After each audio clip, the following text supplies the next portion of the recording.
नमस्कार दोस्तों, स्वागत है आपका हमारे चैनल पर।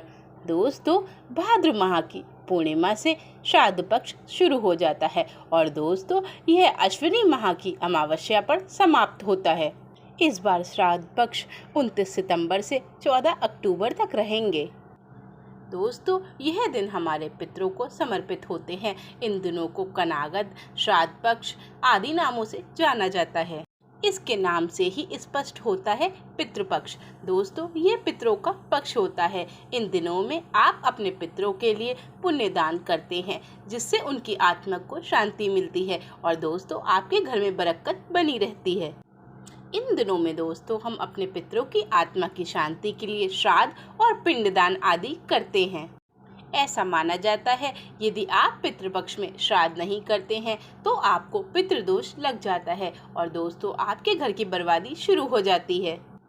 पितरों को प्रसन्न करने और उनकी कृपा प्राप्त करने के लिए यह दिन बहुत ही महत्वपूर्ण होते हैं। यदि आप इन दिनों में अपने पितरों को प्रसन्न करते हैं तो यह आपके घर में धन की वर्षा कर देते हैं और आपके घर में जन्मों जन्मों तक पितृदोष नहीं लगता है। यदि आप अपने पितरों को श्रद्धा पूर्वक कुछ भी अर्पित करते हैं तो इससे आपके पितृ बहुत ही प्रसन्न होते हैं। दोस्तों, आपके पितृ लोग आपका इंतजार करते हैं कि श्राद्ध पक्ष में आप उनका कनागत अवश्य करेंगे। यदि आप कनागत करते हैं तो उससे वह बहुत ही प्रसन्न होते हैं और आपके ऊपर अपनी कृपा बरसाते हैं। दोस्तों, हिंदू धर्म में पितरों को देवताओं के समान ही माना गया है और जिन लोगों पर पितरों की कृपा होती है उनके घर के भंडार भरे रहते हैं। पितृपक्ष पितरों को समर्पित होते हैं, इसलिए दोस्तों इन दिनों विवाह आदि कुछ भी मंगलिक कार्य, शुभ कार्य नहीं होते हैं। पितृपक्ष वह समय होता है जिस समय हमारे पितृ धरती पर होते हैं और दोस्तों हम उनका कनागत करके उनका आशीर्वाद प्राप्त करते हैं और उनकी कृपा हमारा घर धन के भंडार भर जाते हैं। दोस्तों, हमारे धर्म में श्राद्ध बहुत ही महत्वपूर्ण है। यदि दोस्तों आप अपने पितरों का तिथि पर श्राद्ध नहीं करते हैं तो दोस्तों उन्हें मुक्ति नहीं मिलती है और वे लोग संसार में ही भटकते रहते हैं और आपके घर में बरकत नहीं होती है। दोस्तों, ब्रह्म वैवर्त पुराण के अनुसार देवताओं को प्रसन्न करने से पहले हमें अपने पितरों को प्रसन्न करना चाहिए। यदि हमारे पितृ प्रसन्न होते हैं तो हमारे घर में कभी भी पितृदोष नहीं लगता है और हमारे घर में धन की बरकत होती रहती है। पितृदोष सबसे कठिन दोष है। दोस्तों, यदि यह हमारी कुंडली में लग जाता है तो हमें इस जन्म में तो शांति मिलना बहुत ही मुश्किल हो जाती है। दोस्तों, हमारे घर में तरह तरह की परेशानियां आती रहती हैं और हमारा घर कभी परेशानियों से मुक्त हो ही नहीं पाता। हमारा कोई भी कार्य सफल नहीं हो पाता, बनते काम बिगड़ जाते हैं।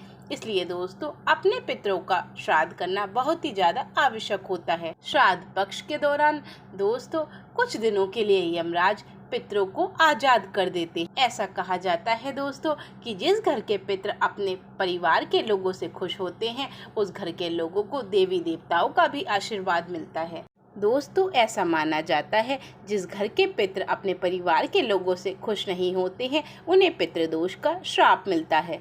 परिवार कभी भी सुखी नहीं रह सकता और ना ही दोस्तों वह कभी सफल हो सकते हैं। दोस्तों, आज मैं आपको एक ऐसा उपाय बताने वाली हूँ जिसे आपने यदि पितृपक्ष में कर दिया तो दोस्तों आपके घर में महालक्ष्मी का वास हो जाएगा और आपके पितर आपसे बहुत ही ज्यादा प्रसन्न होंगे। पितरों के आशीर्वाद से घर में सुख समृद्धि वास करती है, खुशहाली और शांति आपके घर में हमेशा के लिए बनी रहती है और दोस्तों आपके परिवार के सभी सदस्यों को सफलता प्राप्त होती है। आपका जो भी कार्य नहीं बन रहा होता है दोस्तों वह कार्य सफल हो जाता है और आप जिस भी क्षेत्र में कदम रखते हैं उस क्षेत्र में आपको सफलता अवश्य मिलती है। दोस्तों, यदि आप इस उपाय को सही तरह से समय के अनुसार करते हैं तो आपका यह कार्य जरूर सिद्ध होगा। तो दोस्तों वीडियो को मिस बिल्कुल भी ना करें, चैनल को सब्सक्राइब करें, वीडियो को लाइक करें।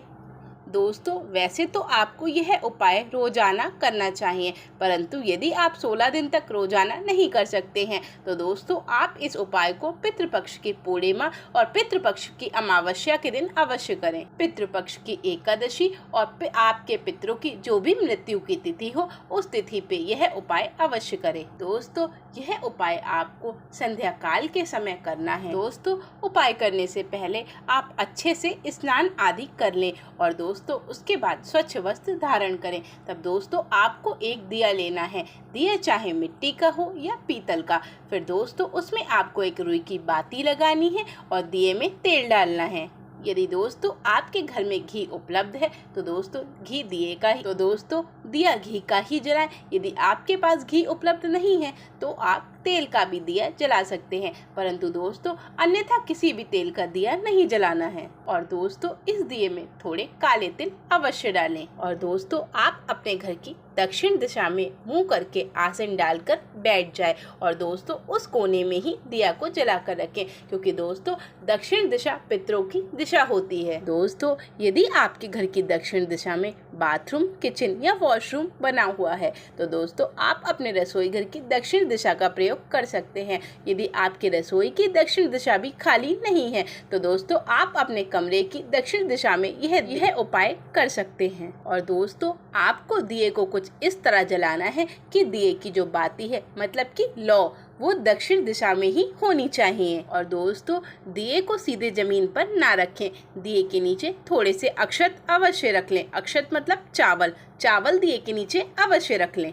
और दोस्तों दिया जलाने के बाद आपको भगवान विष्णु का ध्यान करना है और दोस्तों आपको इस मंत्र का जाप करना है। मंत्र है ओम नमो भगवते वासुदेवाय नमः। और दोस्तों इस मंत्र का जाप आपको 108 बार करना है। इस मंत्र के जाप के बाद आपको माता लक्ष्मी का ध्यान करना है और दोस्तों माता लक्ष्मी से अपनी सभी प्रकार की प्रार्थना कर देनी है।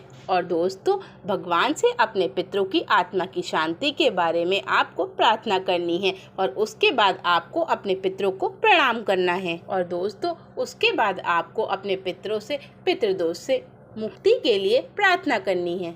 और दोस्तों उसके बाद आपको अपने पितरों के लिए एक मंत्र बोलना है और वह मंत्र आपको 108 बार बोलना है। दोस्तों मंत्र है ओम पितृ नमः। इस मंत्र का जाप यदि आप 108 बार करते हैं तो आपके पितृ बहुत ही प्रसन्न होते हैं। दोस्तों आपको इस बात का विशेष ध्यान रखना है कि आपको पितरों का ध्यान दक्षिण दिशा में ही करना है, क्योंकि दोस्तों पितरों की दिशा ही दक्षिण दिशा होती है। और यदि दोस्तों आप पितृपक्ष में कुछ इस प्रकार दिया जलाते हैं तो दोस्तों आपके पितृ आपसे बहुत ही प्रसन्न होते हैं और आपको पितृदोष से मुक्ति देते हैं और आपके ऊपर अपनी कृपा बरसाते हैं और आपका पितृदोष पितृ आशीर्वाद में बदल जाता है। दोस्तों इस उपाय को करते समय आपको कुछ बातों का विशेष ध्यान रखना है, जैसे कि दोस्तों इस उपाय को करते समय आप पूर्ण रूप से पवित्र होने चाहिए। महिलाएं मासिक धर्म का विशेष ध्यान रखें। और दोस्तों इस उपाय को करते समय पुरुष हो या महिला कोई भी हो दोस्तों पूरे वस्त्र पहनकर ही यह उपाय करें, क्योंकि हमें अपने पितरों की पूजा कभी भी आधे वस्त्रों में नहीं करनी चाहिए, फुल कपड़े पहनकर ही करनी चाहिए।